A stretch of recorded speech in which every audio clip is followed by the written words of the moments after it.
aí. Felizmente não houve.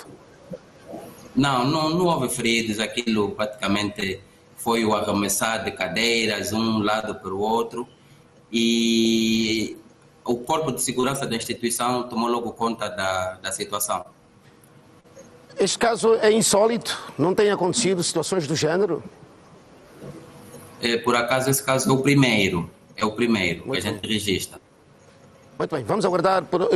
Antes que terminemos esta conversa, os pais, como é que agora tem sido a relação com os pais destes 9 meninos e dos outros também?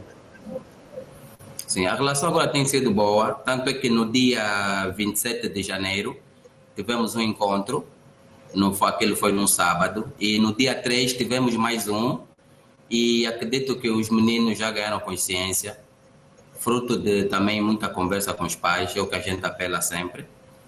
Os pais devem estar mais presentes, verificar o que é que os meninos trazem para a instituição e quando chegam em casa verificar o que é que eles realmente aprenderam. Muito bem. Senhor diretor, muito obrigado. Não vou ter mais, tem trabalho a fazer e vamos aguardar que situações do género não se repitam na vossa instituição. Com certeza. Muito obrigado. Muito bem. Diretor pedagógico do Instituto Médio Macarenco, Edson Viegas. Portanto, aconteceu em setembro de 2023. Isso não é recente. Quando nós colocamos, a intenção até pode ser boa. Se nós colocarmos a circular um vídeo, uma matéria, uma informação, não importa o que seja, meu amigo, pelo menos procure a informação certa para evitar que se crie o caos e várias interpretações. Seja responsável no partilhar de ideias e matérias do género nas redes sociais. Por favor, amigo internauta, responsabilidade. Vamos aproveitar o tempo e vamos ao trânsito com a ajuda do professor Júlio Quental. Professor, boa tarde, juntos a nós. Vamos então olhar para esta circulação que é feita na de Olinda Rodrigues. Boa tarde, professor. Boa tarde, Mário Santos, e aquela base efusiva que caracteriza esse grupo de trabalho, Mário. Ontem sentiram a sua ausência. Pois, Mário. Outras obrigações impediram de participar do programa, Mário. A nota, ou melhor, as notas começam logo por esta imobilização aqui, esta balbúrdia, essa confusão, Mário. E ontem foi igual. Tem sido igual, Mário. E enquanto a polícia de trânsito não intervier, enquanto não tomar medidas, Mário, esta balbúrdia vai ocorrer. Porque estabelece o Código de Estrada no seu artigo 49 e seguintes que a imobilização na proximidade ou no local reservado para paragem para veículos de transporte coletivo de passageiros, Mário, outros veículos não afetos a esse tipo de transporte não se devem lá imobilizar. Ou devem fazê-lo 15 metros antes ou 15 metros depois. Nunca esta convivência, Mário. E, portanto, se demanda da norma, se é uma norma legal, logo as autoridades devem fazer cumprir. Enquanto isso não ocorrer, haverá esta balbúrdia. Outro sim, o artigo em referência, Mário, também diz que é proibido imobilizar o veículo em segunda fila. E temos aqui veículos em segunda fila imobilizados. Terceira fila, Mário. Não há como. Pronto, as autoridades não devem esperar que os condutores, eles mesmos... Por iniciativa própria não vai ser possível. Mário.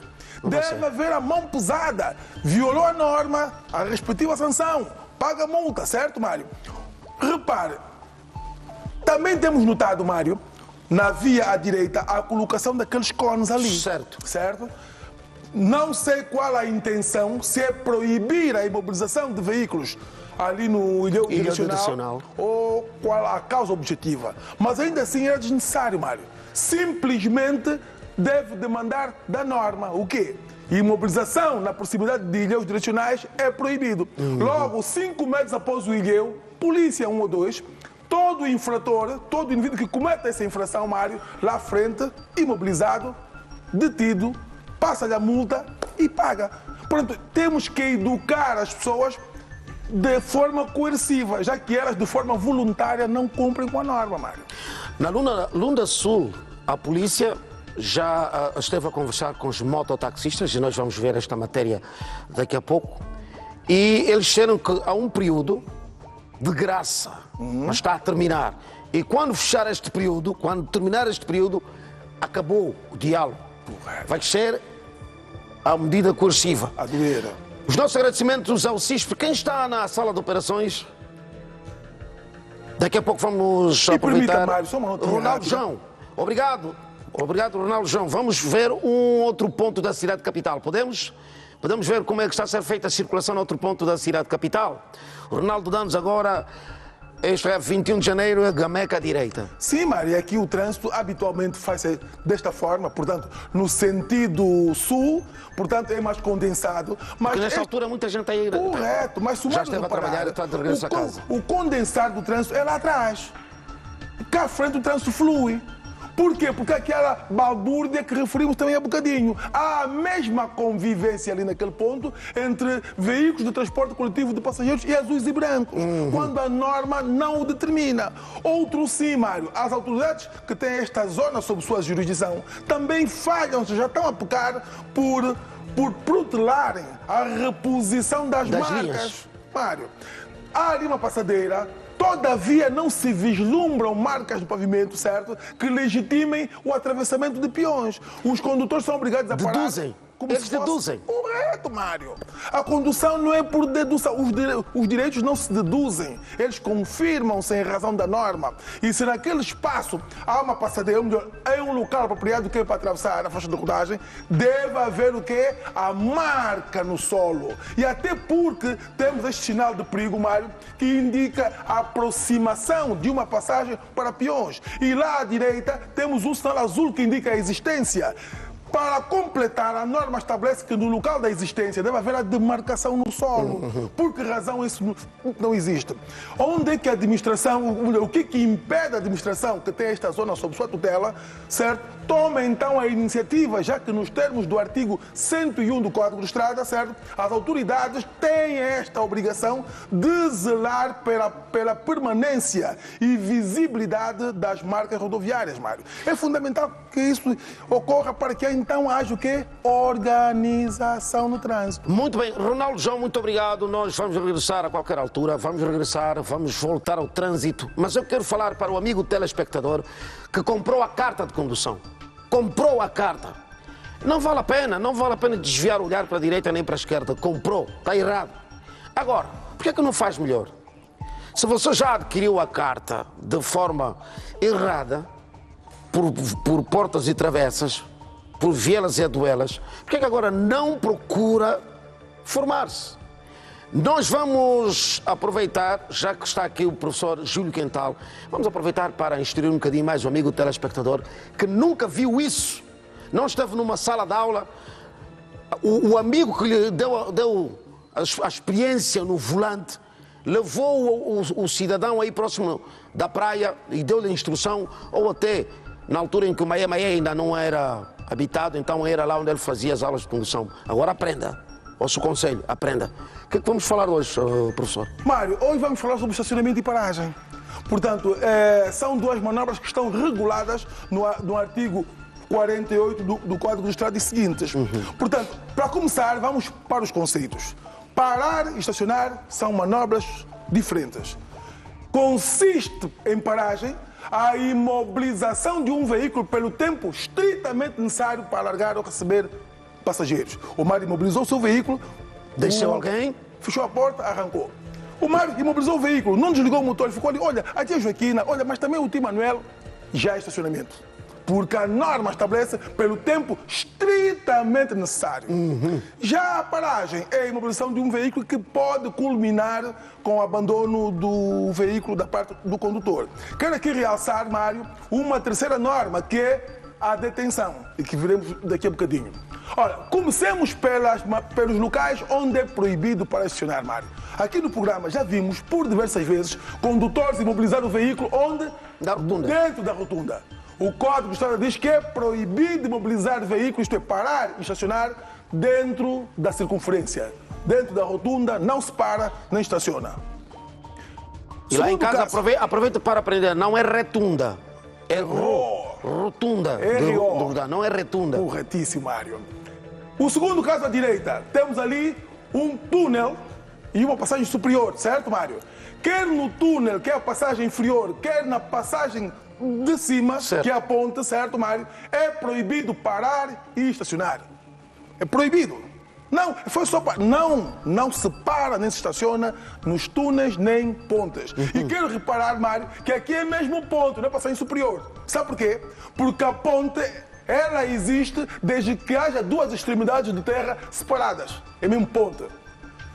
No terceiro caso à direita, Mário, temos o mais comum em Luanda. Qual? Imobilização por defronte de uma garagem. O Código de Estrada, no seu artigo 49, estabelece que é proibido imobilizar o veículo de frente às propriedades, de forma que impeça o acesso ou a saída à propriedade. E acontece, muitas vezes, Mário, o Mário que é para sair da sua garagem tem que ir pedir ao senhor que é para tirar o seu carro, quando a norma estabelece que é proibido impedir o acesso ou saída às propriedades, Mário. E ele ainda diz, a rua é pública. Corretíssimo. Pode estacionar de frente da minha casa, sim, mas diz que não impeça o acesso ou saída às propriedades. Muito bem. O último caso à direita, lá em cima, Mário, estamos ali 5 metros. Já vimos aqui no programa imobilização por de cima das passadeiras. É proibido. Nas passadeiras, Mário, a imobilização deve ser feita 5 metros depois ou 5 metros antes, nunca no local exato. Temos aqui o quinto caso, Mário, cruzamentos e entroncamentos. Repare, há condutores, e no caso aqui o vermelho, imobiliza-se mesmo por de cima do entroncamento. É perigoso. A norma estabelece que deve ser feito 5 metros antes. Por quê? Porque se ele se mobilizar por de cima do entroncamento, o condutor do veículo azul, para virar à direita, tem que fazer este movimento, certo, Mário? É entrar em roda de colisão com quem vem em sentido oposto e quem vem na perpendicular. Retira-lhe a visibilidade. Corretíssimo. Já se aqui não houvesse este veículo, ele viria por aqui e faria. Certo, Mário? Então, em relação aos cruzamentos e entroncamentos, paragens e estacionamento devem observar o quê? 5 metros. Saltemos que é para o último caso. 3 metros, Mário. É o que mais ocorre aqui. Qual? O Código de Estrada estabelece que sempre que uma via de 2 sentidos, os sentidos forem delimitados por uma linha contínua e a distância entre o veículo mobilizado e a linha contínua seja inferior a 3 metros, é proibido estacionar. Porque repare, Mário, o veículo da frente imobilizou-se. Há ali uma linha contínua. E a distância entre o veículo imobilizado e a linha contínua é inferior a 3 metros. Vai obrigar o azul, Mário, correto. Está imobilizado. Correto. O senhor entrou na farmácia e deixou o carro aí. Corretíssimo. E há ali uma linha contínua. Não viu a linha contínua. O azul, para que continue a marcha, tem que pisar o quê? A linha contínua, cometendo uma transgressão. Porque linhas contínuas longitudinais não devem ser pisadas nem transpostas. Daí a norma estabelece que sempre que haja uma linha contínua no eixo da faixa de rodagem e a distância entre a linha e a imobilização for inferior a 30 metros, não estaciona, certo, Mário? Certo. Para terminar, passamos que é para o centro. Aqui. Correto. Temos aqui 2 sinais, 1 e 2. Um com uma barra diagonal vermelha e outro com 2. X. A primeira só proíbe o quê? O estacionamento, mas permite a paragem. O segundo proíbe simultaneamente a paragem e o estacionamento. E para terminar, Mário, temos encontrado em grandes superfícies comerciais, no estacionamento, não é? Este símbolo. Sempre que existam marcas no pavimento a delimitar o estacionamento e a paragem, se houver aquele símbolo de cadeirantes, quer dizer que o espaço é reservado para indivíduos portadores de deficiência. Isto é para veículos destinados a pessoas portadoras de deficiência. Mas encontramos muitos indivíduos que não são portadores dessa deficiência com os seus veículos imobilizados. E quando tentamos chamar a atenção, há aquela reação que já sabemos, Mário. Portanto, não se imobilizam, condutores não portadores de deficiência não devem mobilizar os seus veículos nos espaços reservados para esse tipo de condutores. Portanto, é uma questão de educação. Há bocado eu disse, Mário, educação. Não só rodoviária, mas a básica, elementar. Vimos aqueles meninos a lutar no princípio do programa, Mário. Isto é reflexo da má educação que se absorve lá de casa. A Bíblia diz que se educarmos um menino desde pequeno a seguir o caminho certo, Mário, ele raramente se desviará, não é isso? Exatamente. Portanto, temos que educá-lo. É desde cedo que se torta o pepino. Tudo bem que o homem é detentor de quê? Do livre-arbítrio. mas pelo menos os pais devem ter o compromisso moral e social de que fizeram tudo para que ele seguisse o caminho certo. Se ele se desviar, foi no uso do seu livre arbítrio, mas não foi por ausência de orientação dos pais, Mário. Muito bem, muito obrigado, professor.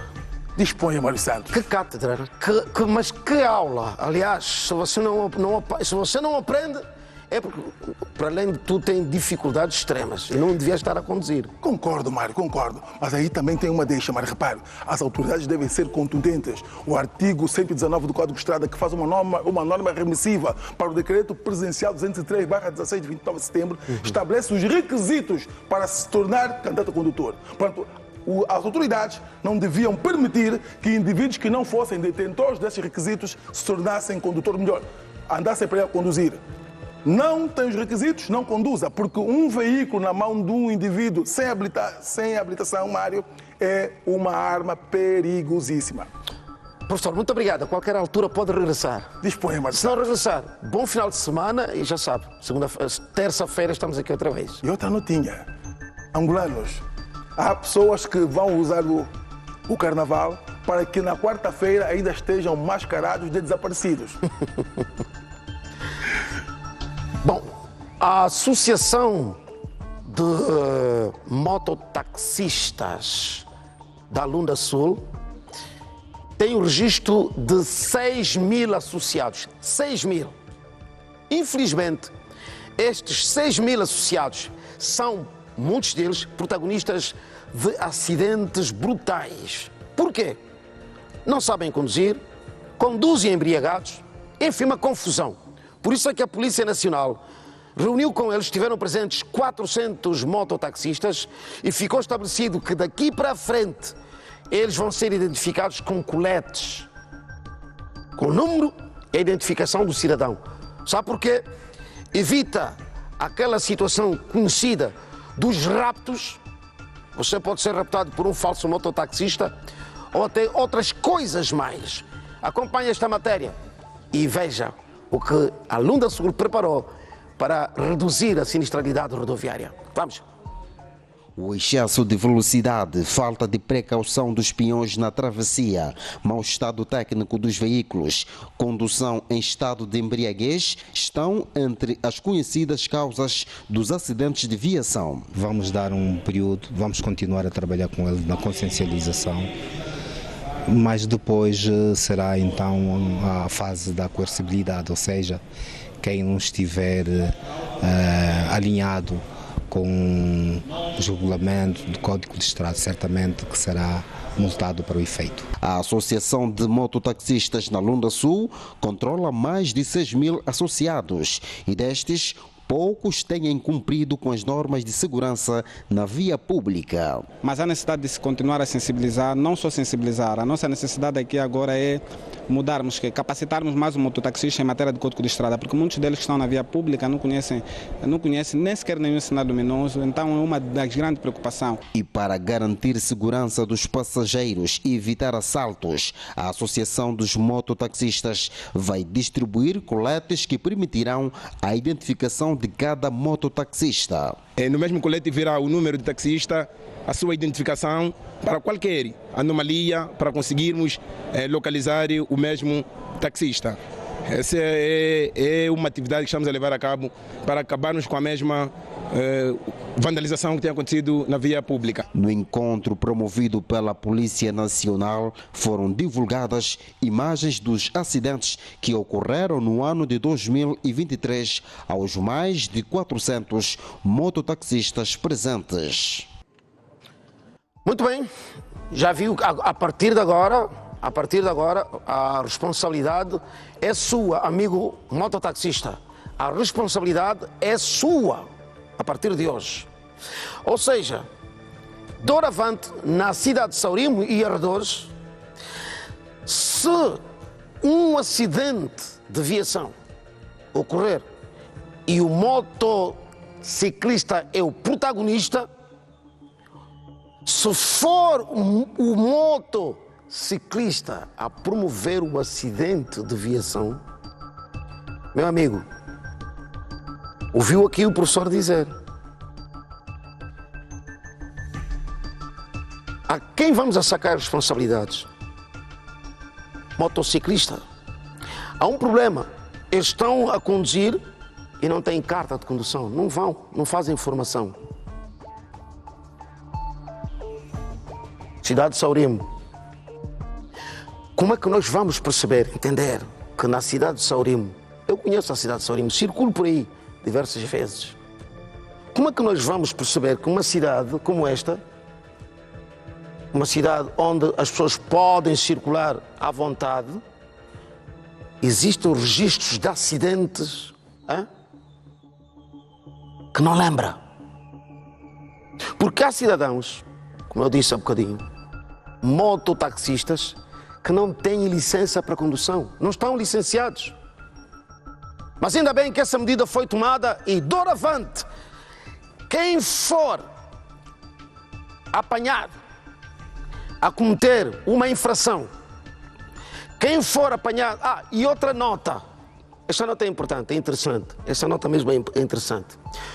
Você que solicitar o serviço de um mototaxista, pega no telemóvel, se for tarde, e vai para uma zona, um lugar estranho, esquisito, faça a foto do colete, o número, e envie para pessoas conhecidas. Sabe porquê? Porque assim fica localizada a pessoa, o mototaxista que levou. Bom, o Edson Vieira está nesta altura na sala de partos do Centro Materno Infantil na localidade de Cunhinga, província do Bié, tudo porque há registro de uma bebê, uma recém-nascida que veio ao mundo com deficiências, registros, os membros inferiores com dificuldades e a placenta no crânio. Isso confirma-se. Edson, é possível confirmar isso? Boa tarde, é consigo. Força! Eu falo exatamente do Centro Materno Infantil do município do Cunhinga, onde obtivemos informações do nascimento de um recém-nascido com má formação congênita. Vamos constatar e perceber o que aconteceu de concreto. Estamos por aqui neste momento na sala de parto, onde já ocorreu certamente esta atividade. Saudações, o que é que aconteceu de concreto? Na verdade, ficamos surpreendidas quando os colegas chegaram com a bebê, vimos o estado da bebê. Então, comoveu-nos bastante. Perguntamos à mãe que ela teve parto ontem. Então entenderam trazer a bebê aqui no centro para ser observada. Então fizemos os primeiros socorros na mãe porque ela sentiu-se mal, está com mais dores tortas. Mas o caso do bebê ainda só observamos ele. De momento ainda não fizemos nenhuma medicação. Da observação feita, o que é que poderão constatar? Aqui não tem mais outra explicação, senão é uma transferência para ir nas entidades máximas, onde tem um especialista para verem um caso, para avaliarem, sim. Fala em má formação congênita, o que é que ela tem? Nasceu concreto? Nesse momento, o bebê nasceu com má formação congênita, conforme referimos. Ela está com a placenta na parte do crânio e também dos membros superiores e inferiores, está com uma debilidade. Não estão todos ali completos. Sim. O que é que terá originado uma situação como esta? Uma das vezes é mesmo o mau acompanhamento. Há mães que não vêm no tratamento, não seguem todos os parâmetros de uma gestante. No caso, o exemplo da malária também pode dificultar ter esses problemas com a má formação congênita. Será a falta das consultas pré-natais? Também deve-se dar o caso, porque há mães que desde o primeiro mês até o último não tomam nenhuma vitamina, nenhum ferro, então também deve-se dar a causa. Okay. Sim. E o que é que estão a pensar fazer a respeito? Neste esse momento estamos a pensar transferir para as entidades máximas onde tem lá o especialista para verem como é que vão dar o remate final do caso do bebê. É a primeira vez que situações como estas já acontecem? Sim, o de gênero é a primeira vez. Muito obrigado. Nós certamente que continuamos em volta deste acontecimento que marcou os munícipes do Cunhinga, deste recém-nascido que nasceu com má formação congênita, ou seja, a deformação do crânio, bem como este colado à placenta. O essencial mesmo que as mulheres passem a frequentar as consultas pré-natais para evitar situações como estas. As imagens são de Lia Xing, eu sou o Edson Vieira, a partir do Centro Materno Infantil no município do Cunhinga. Um abraço, Edson. Junta-se a nós o Agostinho Casa Maior. Agostinho, boa tarde, seja bem-vindo, não é? Muito obrigado, Mário. Que situação, Agostinho. É complicado realmente, porque vivemos numa sociedade, infelizmente, a boa parte da nossa sociedade ainda são meio desinformada. E quando não há informação, infelizmente andamos a cega. Quando a Bíblia fala, conheceis a verdade te libertará, a verdade justamente é a informação. Quem não tem informação, infelizmente, ainda vai continuar preso em função das informações falsas. Ou seja, se nós tivermos as palavras da parteira, ela também não tem certeza nesta altura, porque tem de se fazer uma avaliação técnica com especialidade, uma avaliação científica, na verdade. Mas se nós absorvermos as palavras da parteira, ela diz que isso deve ser em decorrência da ausência do acompanhamento que devia ser feito. Eu falava um bocadinho desta ausência do conhecimento em alguns pontos, sobretudo em lugares rurais e próximos do rural, como é o caso do Cunhinga. Ou seja, as mães grávidas, ou futuras mães, as mulheres grávidas, elas se exoneram dessa responsabilidade de acompanhar todo o processo do parto, da gravidez. Olha, Mário, vou recorrer aqui a uma filosofia do Paulo, que usa com Pedro. Paulo, uma das conversas que usou com Pedro, disse assim: fui ter com Pedro e nada me acrescentou. Eu venho buscando isso do ponto de vista social. De nada nos adianta nós andar com alguém que nada vai nos acrescentar. Muitas das vezes, quando a companheira ou a vizinha é concebida ou está grávida, a própria vizinha, que também é desinformada, que nada vai lhe acrescentar alguma informação. São as tais madrinhas. São tais madrinhas que dizem que não, olha, ir procurar o hospital, fazer consulta pré-natal, tomar esses medicamentos, mete o neném a sair muito gordo, faz mal ao neném. Infelizmente, ou ao bebê, infelizmente, esta mãe que não está informada, com aquela que também nada lhe acrescenta, infelizmente, o que é que a gente faz? Aparta-se desse dever. Uma mãe, eu quando falo de uma mãe, eu falo do amor mais profundo em relação a de Deus, salvo a de Deus. Porque uma mãe começa a cuidar do seu filho a partir da sua barriga, da sua ventre, quando ele não lhe conhece. E o cuidado especificamente começa justamente com as consultas pré-natais. Não tem como meu filho nascer saudável se eu não seguir uma consulta do primeiro mês até pelo menos ao nono, ou até pelo menos ao último mês.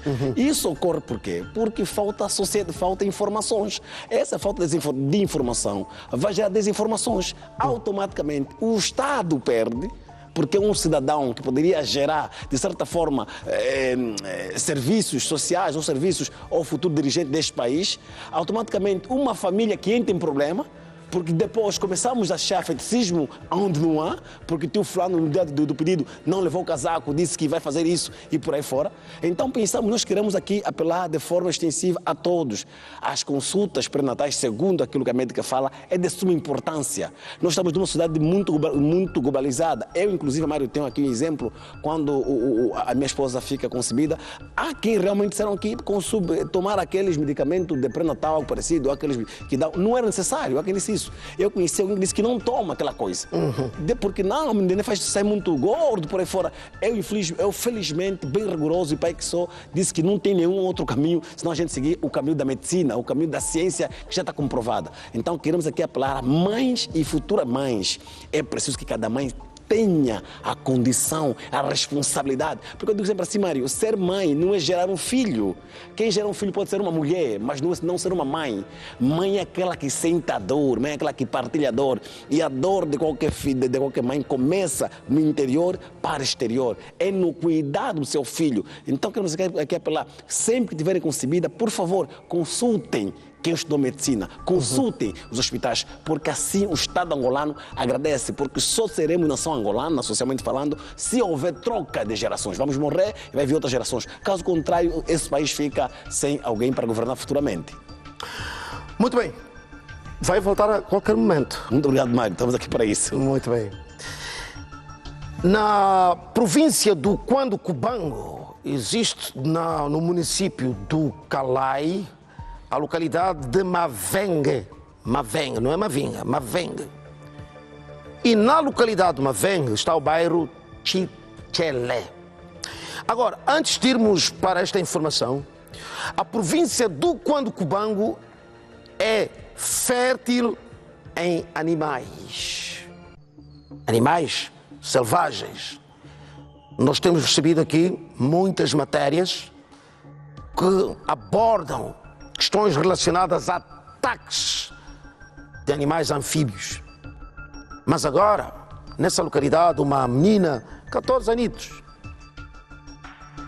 foi em grupo, ela pertence àquele grupo étnico Khoisan, foram colher frutos. E ela foi atacada, isso na quarta-feira agora, né? 15 horas e mais alguma coisa. Agora na quarta-feira foi atacada por uma cobra extremamente venenosa, conhecida pelo nome de mamba negra. 15 minutos depois ela já tinha falecido, tinha ido embora. No Cuando Cubango ainda, uma descarga elétrica quase tirou a vida de 3 meninos, felizmente não aconteceu. Estava a chover e um raio que destruiu a residência. Mas a nota de referência nesta matéria que vamos contar é exatamente desta pequena que foi atacada por uma mamba negra. 15 minutos depois já tinha ido embora, tinha partido. Mas vamos primeiramente a esta matéria, que eu já regresso, quero falar consigo. Roda.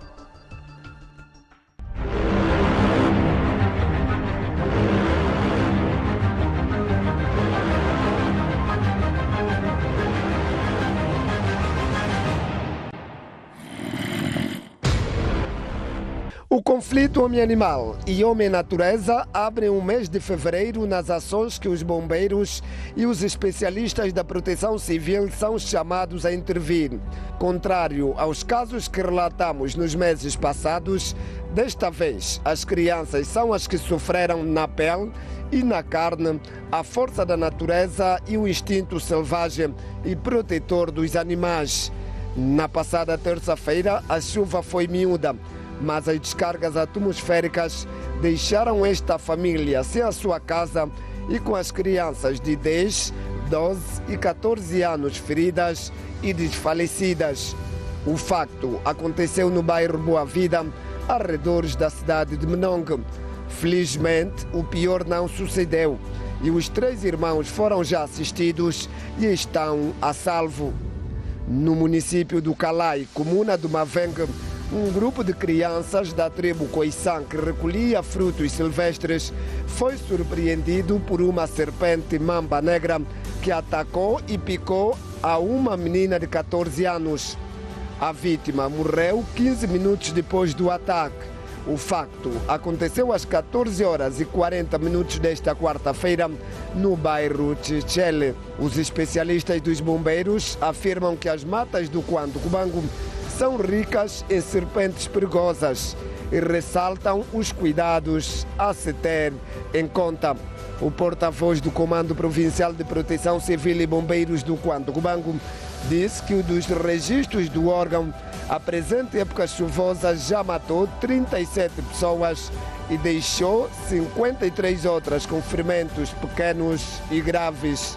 Os animais, entre cobras, leões, crocodilos e hipopótamos, já mataram 11 pessoas no Cuando Cubango nestes 2 meses de 2024.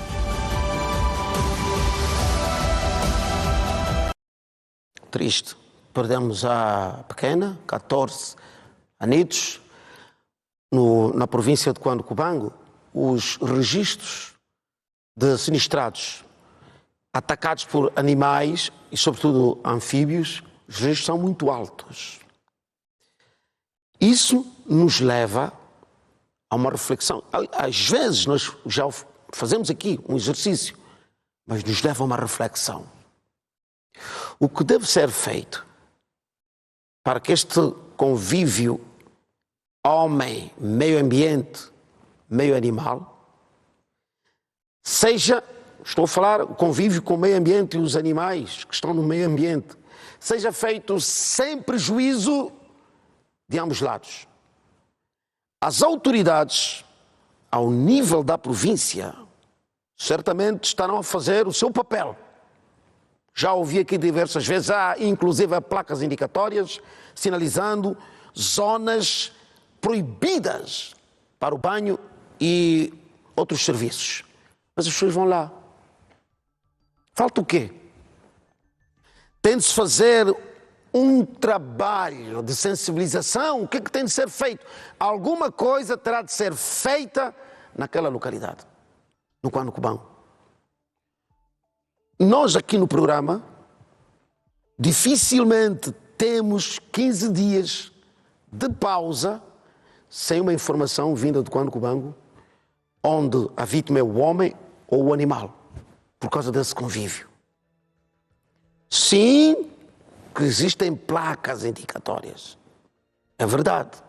Vimos há bocadinho, com a imagem de um jacaré e proibido banhar. As pessoas vão lá banhar. O que é que está a faltar?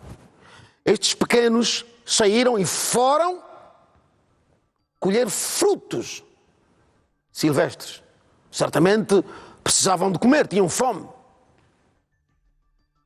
Cuando Cubão, quem visitou o Cuando Cubão, eu estive lá, cumpri lá o serviço militar, conheço o Cuando Cubão. É uma imensidão. Às vezes nós andamos quilómetros sem encontrar uma única residência. Selva, mata, tudo, uma imensidão.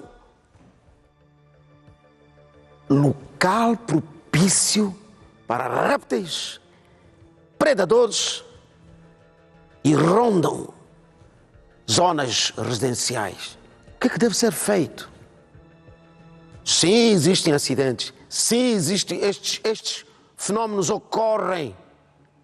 Ninguém está em condições de dizer que se fizesse um trabalho de proteção, de segurança, a menina não teria sido atingida ou mordida por uma cobra. Ninguém está habilitado, nem tem condições, quer dizer, mesmo que fosse futurologista, para dizer que isso não havia de acontecer.